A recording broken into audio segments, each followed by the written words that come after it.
This is a hoard. This is rubbish hoard, this is. And for some reason, it always starts off in the kitchen. What's going on, Sally? Okay. Let me have a look at the kitchen. Go on then. Sally! Yes, I know. Sally! I know. Are you shitting me right now? No. Oh, Sally.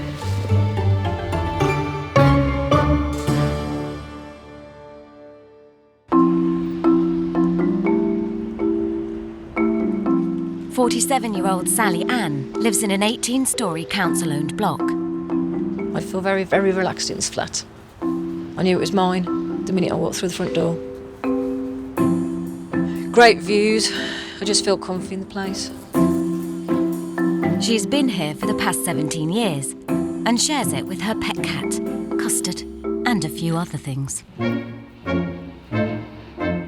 We're in the hallway at the moment, and as you can see, it's got a bit quite cluttered. Everything in here is, as you can see, shopping. I've got cakes, I've got biscuits. These are for visitors. More cakes. When I have people come round, I always like to give them a biscuit or a cake when we have a cup of coffee, you know, we're having a chat. Air fresheners, I love my air fresheners. I just love the smell of the orange air freshener. With just Custard the cat sharing Sally's 2-bed flat, there's plenty of storage space. There's actually 2 bedrooms, which are down there. The reason why I can't get down to the back there to sort out any of my other hoarding is because obviously you can see there's a fridge freezer parked in the way. Got a living room, and to the left there's a kitchen. Up here, straight ahead, as you can see, is the toilet, and then round the corner here is my bathroom. Because I'm not in the bedroom at the moment, my bed's still in here. I didn't realise I even had this many of these cakes, to be honest. My bed's a bit untidy at the moment, but because I can't get into the kitchen, I've done food in here, like sandwiches, which I'm a big fan of anyway. And they're still sitting here. Beetroot. It was smoky bacon, crisps and beetroot. And then what I did notice, which I forgot to put there, if you look, a loaf of bread. This has actually gone mouldy. I don't understand why that happens, to be honest. So I don't think it's that I can't throw stuff away. It's I can't be bothered to. Living alone and unable to work, hoarding started taking over her life. I think it's when I first moved in on my own, you know. I mean, my place used to get untidy anyway, like everybody's does. And then all of a sudden I thought I need to put the bin out, and then I looked and was thinking, oh my gosh, look what's happened. I class myself as a hoarder in the sense of rubbish hoarder. And I did read an article that they reckon that some people who are hoarders in the sense of collective are actually quite very bright and very intelligent people. So I'm not saying that I'm the intelligent person, I'm just saying some form of hoardism is to do with being too highly intellectual, but you know, it hasn't been proven. I grew up in Harborne with an older sister and a younger brother. We're all very creative. My father used to do creative stuff and he was a carpenter and joiner, but I used to spend more time on my own, you know, do my own thing. I was born with Bethesda's disease, which is a problem with your hips where they didn't grow, so from the age of 0 to 5 I was in splints.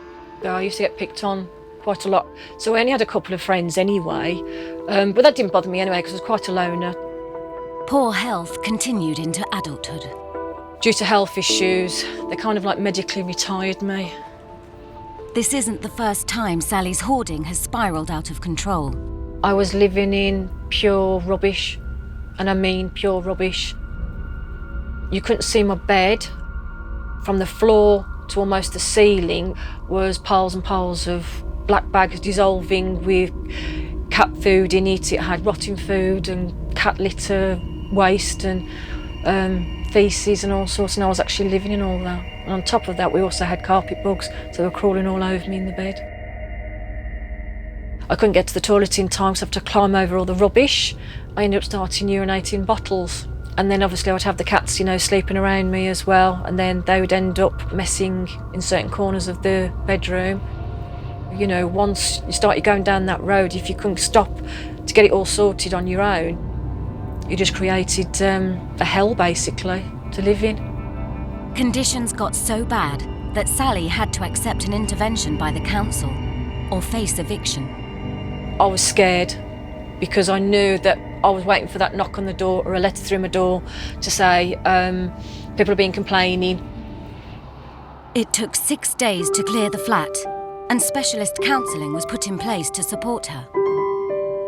After we did the clean, I had 18-month aftercare, so they came on a regular basis.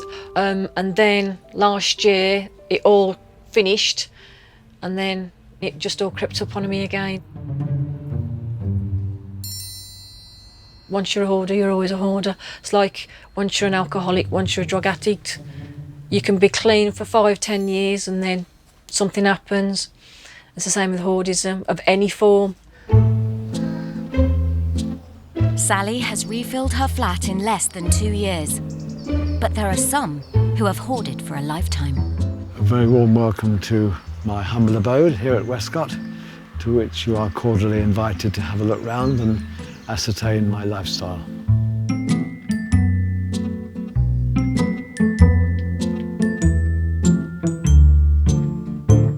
"69-year-old Richard has been hoarding magazines and newspapers for over 4 decades. Well, it's literally one of each paper, you know, like the Mirror, the Sun, the Star, the Times, and Financial Times, you know, the whole lot. Well, overall, with stuff that's up in the roof, we go back to 1976. I'm probably the only person in the entire country that's doing this. So it makes me unique.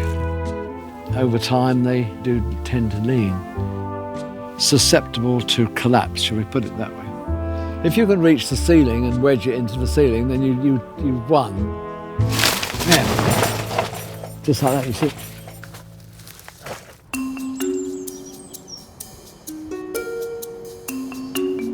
Hoarding becomes an issue when it affects daily life. It's believed as many as 1 in 20 of us could harbour a serious hoarding problem. I think there's a bit of a hoarder in most people in that they keep things. But some sufferers have taken their behaviour to the extreme. 69-year-old Richard has been hoarding newspapers for most of his life. This is what counts for a kitchen, which is considerably better than it once was, but obviously nowhere near as it should be. But I mean, you know, it's the things I do to achieve what I want to achieve. It's not just newspapers that Richard collects. Those labels come from different fruits, mainly apples. I've got a thing about packaging and various containers. This is a throughway to the loo and bathroom. You can go in there if you want to, but it's up to you. So this is a master bedroom. There's one bed there and another one underneath that lot. It is possible to get reasonably comfortable in a chair. What I'd like to do is to look at it all collectively and then make an overall decision and then implement it, rather than just throwing things out every day or every week. Is that the aim, to kind of clear up a bit? Oh yeah, yeah. Ahead of you is where the sitting room is or was, but the entire content of the hall was moved into that room, so that really is quite densely packed. I used to have to allow 20 minutes to half an hour to get to the front door. By that time, anybody who's visited had gone. So. Eventually, the hoard outgrew Richard's bungalow, and then his hoarding went public. When the first lot of retained material found its way creeping outdoors, people had a full view of what was going on, whereas if it had been the walls stayed put, then obviously they wouldn't be aware of it quite so much. So that attracted attention. So I find myself in my own papers that I was trying to keep, as it were. So that got interesting. I've had multiple copies of what I appeared in. Richard became known as Britain's most extreme hoarder and successfully defended his right to keep his hoard through the courts. the human rights situation is such that everyone's entitled to the enjoyment of their possessions, I think is how it's worded. So that helped me win the day. It's a labour of love, really.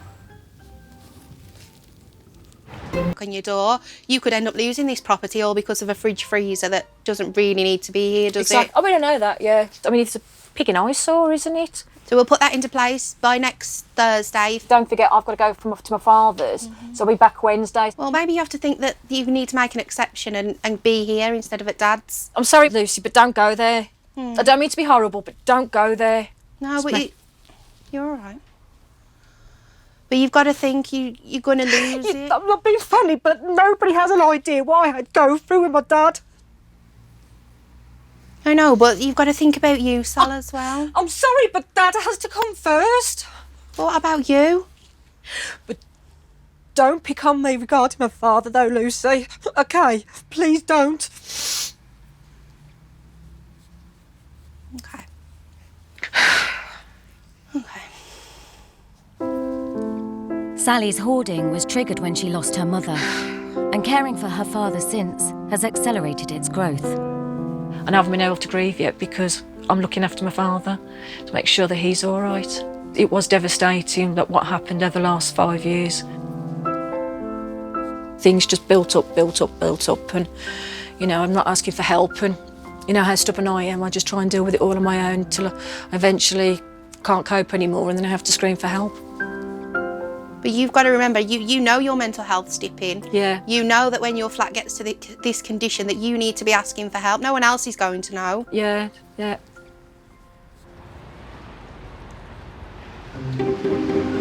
Sally and Richard are not alone. With over 1.2 million problem hoarders in the UK today, one could be your neighbour. So this was a brand new apartment when I moved in. Brand new carpets, brand new painted walls. It was such a clean, new, tranquil apartment with a nice courtyard outside. 40-year-old Faye moved into her flat just over 7 years ago. When I moved in, I had every intention of this being the apartment that I was going to keep really, really clean and tidy and you know, joy to live in. But OCD had other plans. Until recently, hoarding was classified as a category of OCD, but is now becoming recognised as a disorder in its own right. It's not a way I wanted to live. Nobody wants to live like this. Like many sufferers, though, Faye has a spectrum of mental issues. It's a bit of a vicious circle with depression because you'll do whatever it is to just give you that little glimpse of joy. And I'm not somebody that turns to alcohol or drugs or anything else for their high. Mine is buying things. So I would go online and I would buy to get that high. And especially I love a bargain. So I will buy 8 of the same item. I can't resist it. But as soon as they arrived and the excitement of opening the box, then they come into this apartment where I've already got far too much clutter and it would just get added to the pile, and that would make me feel depressed and anxious, and therefore I would want to then have that little high again of buying something. For all intents and purposes, I was practically housebound for 1.5 years. I didn't want to do anything. I didn't care about my personal hygiene, my eating well. That's why I put on 6 stone in weight, and being isolated with all of this junk around you, anybody's going to be impacted by that. With her flat overflowing with the bargains, Faye's hoarding is becoming harder to hide behind closed doors. I've got a pillow which I pop here, and I always make sure the blinds are closed because I don't want my neighbours to know that I'm sleeping on the sofa. My neighbours know I have OCD. I'm certain they don't know the extent of it. I don't think they have any idea that I haven't slept in my bedroom for almost 3 years. I worry that anyone who comes into my apartment is going to judge me, is going to have misconceptions that I'm dirty. OCD and hoarding is very much a secret illness. So this is my boiler, but because I feel too humiliated for a serviceman to see all of this stuff, it's just too much anxiety for me to get him to come and fix it. The anxiety of having somebody in far outweighs the luxury of having hot water. And so for the last 4 or 5 years, I've been having stone cold showers. Faye's OCD has also affected her personal and professional life throughout adulthood. When I was in a relationship, my OCD was really bad, but because I had a partner, it would keep me in check. I was married for 12 years, and it's been 10 years since I've been living on my own. I used to be a very sociable person when I was in a relationship. I used to be very much the life and soul of the party, and I loved to be the centre of attention. Now I've become very socially anxious. I have such a lovely home, and to not be able to have people into my home to enjoy it, I've become very, very isolated and very lonely. 69-year-old Richard's life revolves around his obsession with newspapers. He doesn't just collect though, he delivers too. The round, I suppose, has diminished by about a third, I suppose, since I first started. Richard had to pick up the paper round to help fund his hoarding. Well, I've got a thing about newspapers, and they had a sort of vacancy of a paper boy, so I said, well, I'll deliver some papers, and that will pay my paper bill, as it were. So that's how it started. It was only meant as a temporary measure, but here we are 13 years on. I'm approaching 70 years old, having lived in the village all my life. Richard is the third generation to live in the family home, which he's shared with both parents and grandparents. Obviously one passes and then another, so here I am on my own for the last 15 years or so. My father used to be quite fastidious in that he would be sweeping the paths and just for the sake of tidiness. One tends to rebel against what the previous generation did. Richard was the home carer for his mother in the final years of her life. The hoarding started in earnest about the turn of the millennium. There wasn't a problem at all, it just gradually escalated. But it's only in the last 10, 15 years or so that it's got like it has. That is literally one of each. The problem with this flat, it's kind of like an obstacle course. The only way to reduce a hoard is if things are thrown away faster than they're collected. Faye is fighting back in her flat before her home is completely taken over. This is the section of the room that I've completed. So this, for me, I know a lot of people will look at this room and still see a lot of clutter, but to me, this is a piece of success. Like many OCD sufferers, Faye has a specific process for doing even routine activities. Because of my OCD, anything that needs to go into the bin, I have a ritual that it needs to be opened up fully so I can have a look inside. I have to touch the sides, then I have to shake the item 30 times, and then it can go in the bin. So for most people, throwing away a wrapper would take them less than a second. For me, that one wrapper could take me 10 minutes. It's not about money or the importance of a document or receipt. It's about certainty. Certainty that for me, I haven't thrown anything away, because certainty equals control. Control is the way that I manage in this very uncontrollable and spontaneous world. And that can go in there. Done. Okay. Done.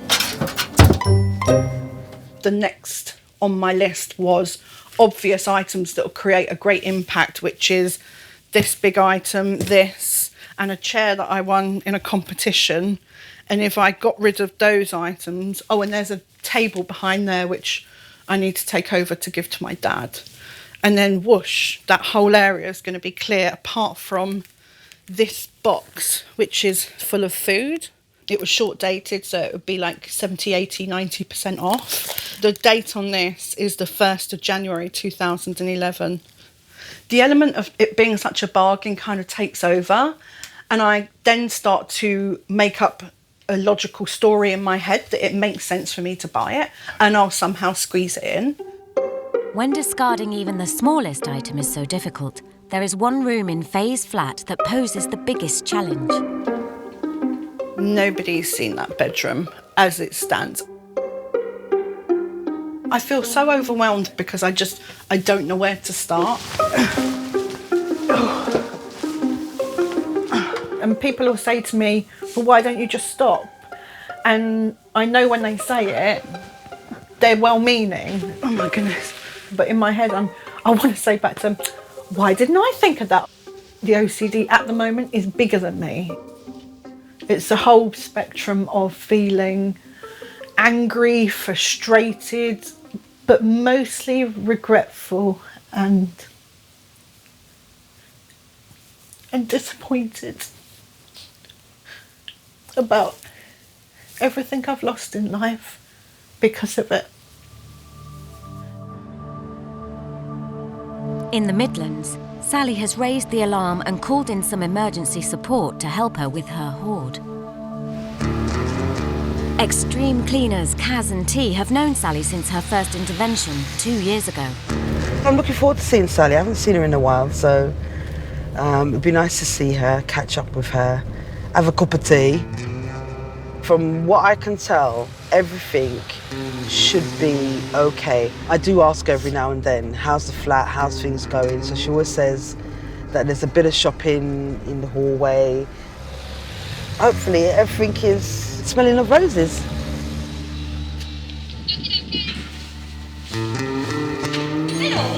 Hello. Stranger. Hello. Hello, darling. What's going on, Sally? Oh, Sally. It is getting closer. Step over there. Yeah, I know, I've got to sort stuff out. So what's going on? Let me have a look at the kitchen. Go on then. Sally! Yes, I know. Sally! I know. Hold on, let me have a look. Sally! Yeah. Are you shitting me right now? No. Oh, Sally. The battle with hoarding can be a lifelong struggle. Like any addiction, a relapse can occur at any time. There's plates of cat food. I know what happened was, I bought a bin. Well, I got that all sorted. That bin's there, has been there since just before Christmas. Is that a brand new bin? Right, yeah, but it's just I've been dealing with a lot of other stuff and I wanted to sort that out myself. Rubbish hoarder Sally is having an emergency clean of her flat, less than 2 years after the council last intervened. Do you know what? I'm upset with you. Well, I There's know. no excuse, because you're just a phone call away. I know it's bad now and I should have asked you, but to be honest, that's the only second time it's ever happened. As we stepped out the lift, we could smell the Smell. flat, Sally. Do you know that hasn't been like that for a long time? Yeah, but as soon as it started to go like that, Sal, that's when you should have But called yeah. us. Sally's kitchen has got so bad, it's classed as a biohazard. Dealing with it is an emergency. I've been dealing with a lot of stuff with my dad because Dad's You had never once mentioned the kitchen was like that, Sally. You never because the kitchen once wasn't that mentioned bad the- though a couple of weeks back. No, but you that's should only just- happened in the last X amount of weeks. If it doesn't look Put it how this way, we if you can't left get to it, your- if you can't get to your sink, it's an issue. no, if it's, Okay, I can if get it's to the not sink. how If we you can't left get to your it, counter, it's an issue. Yeah, I know that. Oh, I know that. I'm not stupid. I mean, I know that. but you never said a thing. No, I didn't say so you've that. kept us in the dark. It Yeah. seems as though you've lied to us, Sal, because you've not mentioned it. Well, no, I've mentioned. Yeah, I wasn't lying, but I Right. hadn't mentioned it yet. Yeah. Let's just go and get our blues. Let's just get our blues and crack on.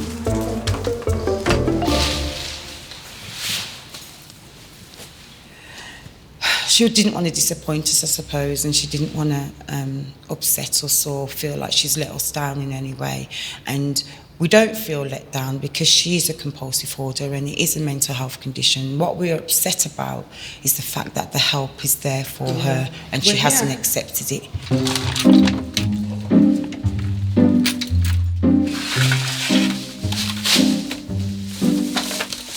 Oh, do you want any fix for your nose with the smell?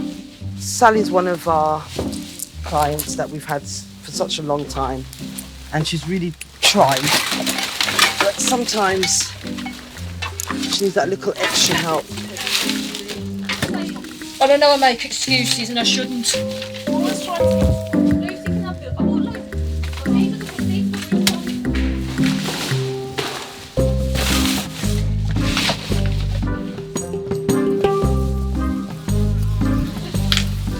Oh, there's maggots there, Sally. Yeah. There's a big group of maggots right there. Oh, those are little compared to what's been in. There's some carpet bugs in there as well, floating around. Sally, why can't I lift this up here? Because obviously gravy. Can't believe I've effed up again. You got everything? Yep. Right, thank you. When I look in there, I see relief. You know, that I've got it, well, we've got it rid of. There's a wave of calmness over me now all the rubbish is gone. The kitchen may be safe again, but Sally will have to pay to have the rest of her flat cleared and made safe before the risk of eviction is removed. Sally is a very warm, loving, caring person, and this is her only vice, is that she's a compulsive hoarder. She just needs a good support network, and she's not really getting that from anybody else at the moment, like she was before. Yeah. So if the support network's in place and people are checking on her, I think that will give her more of an excuse to try and keep the flat tidy, knowing she's going to have visitors. Hoarding is an isolating mental illness, with sufferers often living alone.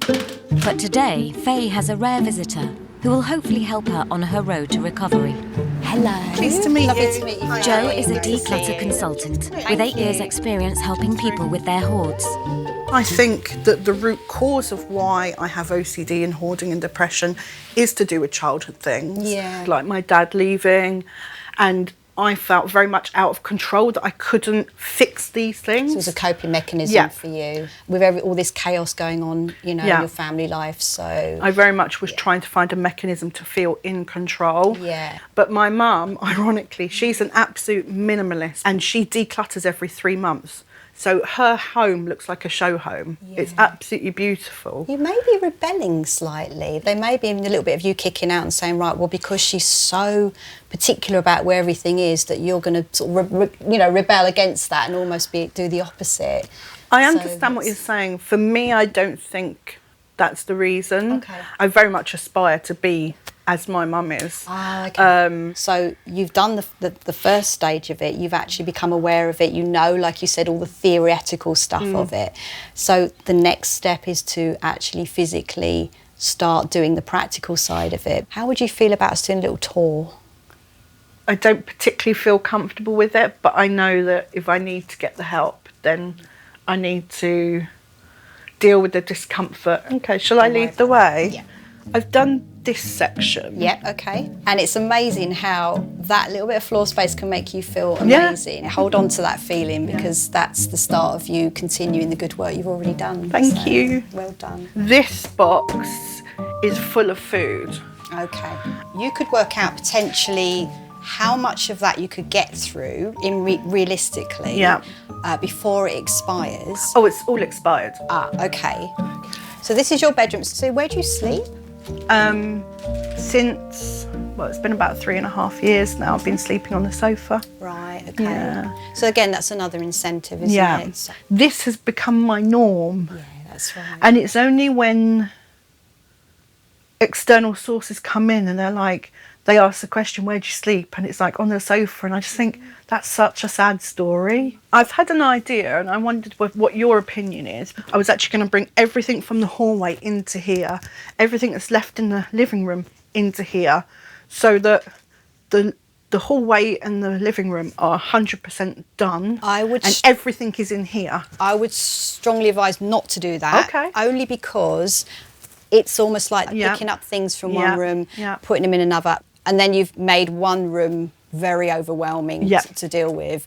And in reality, although you think you may well deal with it after, quite often what happens, I've been to places where 10 years later that door's still shut. Right.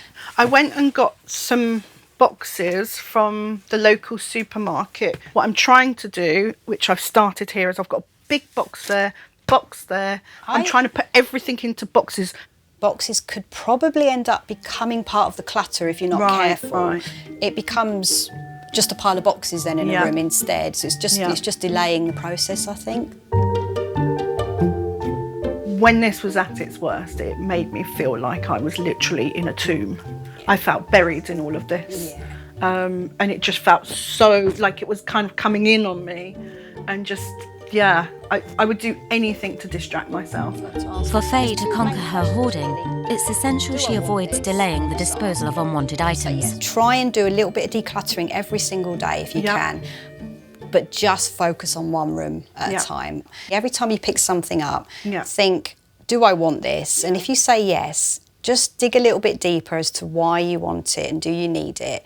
And the other thing is, if you do want to keep it, where am I going to home this? Yeah. Everything has to have a home. If it has a home, even if things get a little bit untidy, because, you know, we're all like that, then at the end of the day, whenever you have a little tidy up, think, oh, right, yeah, I know that goes there. And you've got somewhere to put it. But if you haven't, it's just going to end up staying on the floor. It's true. I love Well hugs. done. Well done. Thanks for coming. Take care. Bye. See you later. I'm really pleased. I feel like we've made a lot of progress today, and she's got a lot of self-awareness.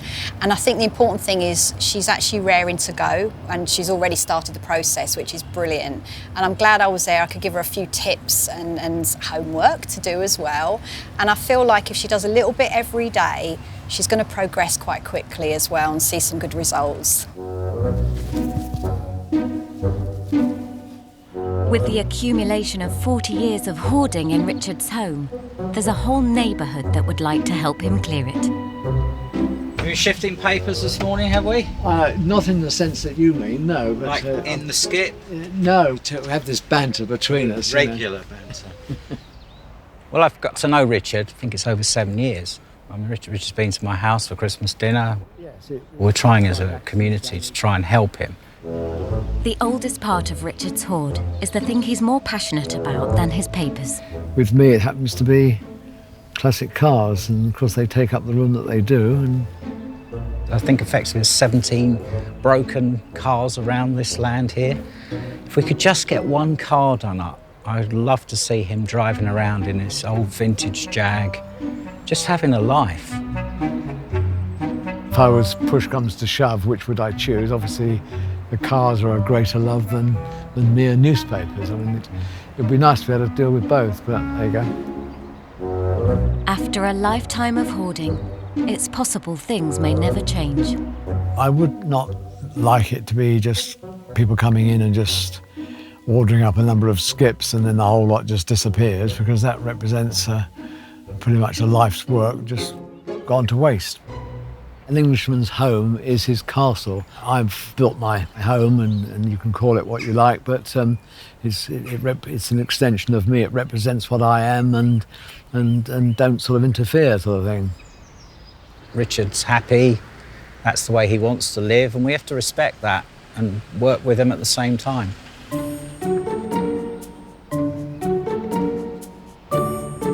With the biohazard hoard in the kitchen cleared, Sally is expecting extreme cleaners, Kaz and T, to help clear the rest of the flat. I'm slowly getting buried alive in here. With the freezer out of the flat, access to the bedrooms reveals the full extent of Sally's hoard. This morning, I was suffering with a lot of stress because I know when Kaz and T come today, they're going to look and go, Sally, what have you been doing? And they're going to tell me off because, you know, I've gone back to my old ways. Go away, I've changed my mind. Hello. 2 years ago, the flat took weeks to clear, but Sally is optimistic this is a simpler job. As you can see, some of this was behind the fridge. The goal is to create a usable bedroom. The last clean, I was in the hallway, they'd bring bags out, I'd sort it, and they were shoveling all the rubbish away. But because this is a completely different type of clean, I think we'll go through that bedroom pretty quick. It does look worse than it is. So I was going to do the clean myself this year, but when they came and we did the kitchen, I made a decision to have them come and help me. This way, I'm forced to do it, and it means now I can get my bed, after being 2 years in here, into the small bedroom. So that's my goal. Half of me wants to throttle you. I know. And half of me wants to smile. Yeah, I know. What are we going to do with you? What are we going to do with you? I want all this gone today. See, I'm not sure, but I can smell... Oh, I can smell urine.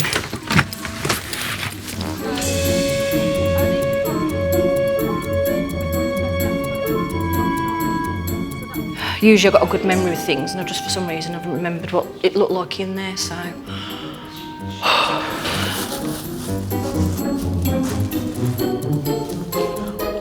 No, that's just really throttled me.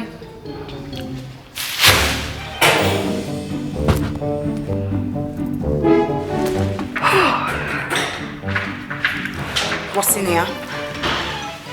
That is my computer, my laptop. The cat urinated on the bag, so God knows if the computer still works.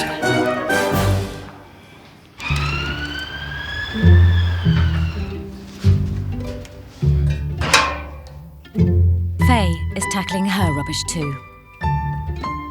I'll keep the lid just with a slight section of jar, just about that much, so that it minimises the possibility of anything accidentally falling in. With her OCDs to contend with, even a few items can be a slow process.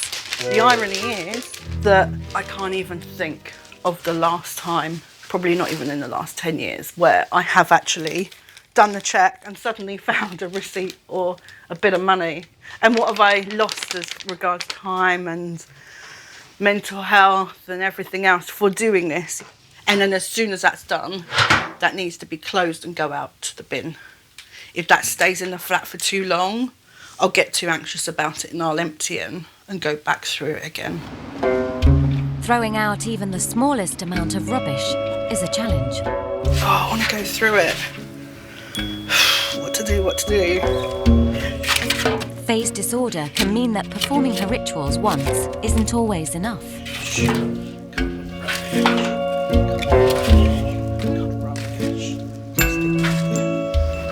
I've been making such good progress, and I'm disappointed that I checked it. I should have left it. It's just rubbish. You know? Who cares?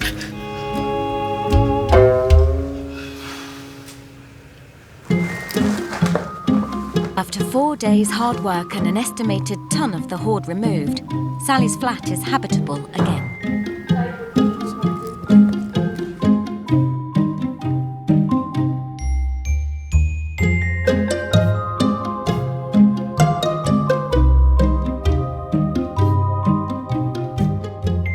It feels absolutely wonderful. It's really hard to describe, so much so that I was actually crying today when we were, talking about it, because I've been wanting to be in this bedroom since I moved in. I'm glad after 13 years of now wanting to be in here, I'm here. How Sally can help herself is just set goals every day.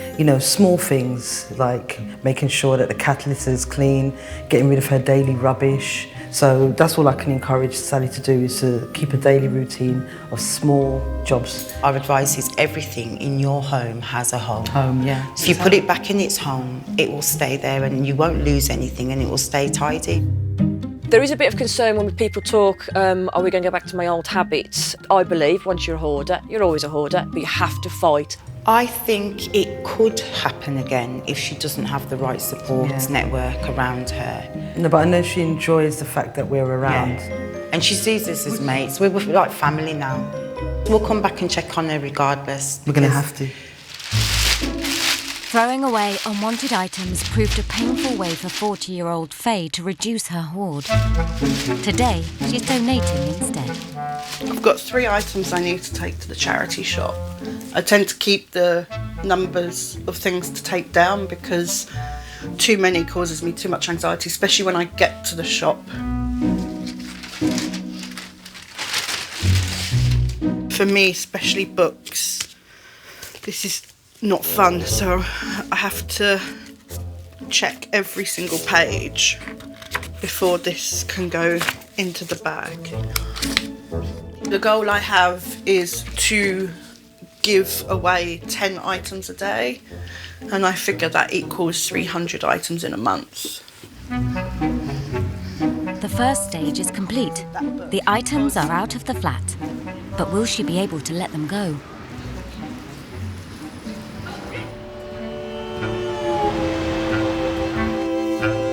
After decades of filling his bungalow, Richard's home has become a time bomb, dangerous for his health. Had I appreciated earlier on what I was letting myself in for, I would have approached it much differently than I in fact did. So unfortunately, we're a bit late to actually implement what I've learned. But I get through it, get by, so I'm reasonably happy. Hoarding is a problem that just grows if the sufferer doesn't take action, and the result is inevitable. Space will eventually run out.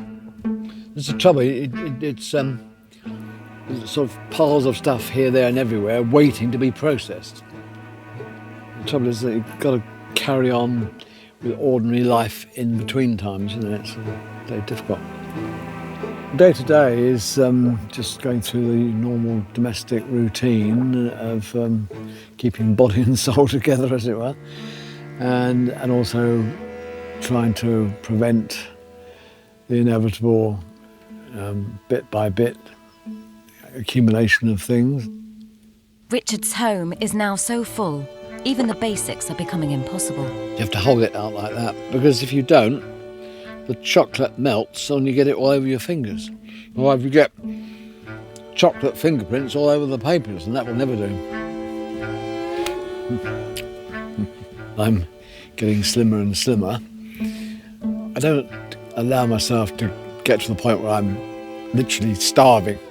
I have sandwiches and donuts and things of that nature, and then that's supplemented with the fish and chips and sort of dinner for ones in the oven there. So yes, no, I mean, I get by. Thank you. For Faye, she's working hard to shift the balance of her hoarding habits. I've got a few items for you. Thank you very much. I've got OCD, so I'm just going to give them to you one by one, if that's all right. So that goes on there. Okay. So that's some leggings. Okay. So there. So would you mind just checking them? Thank you.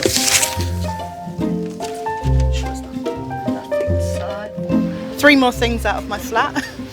So slowly but surely.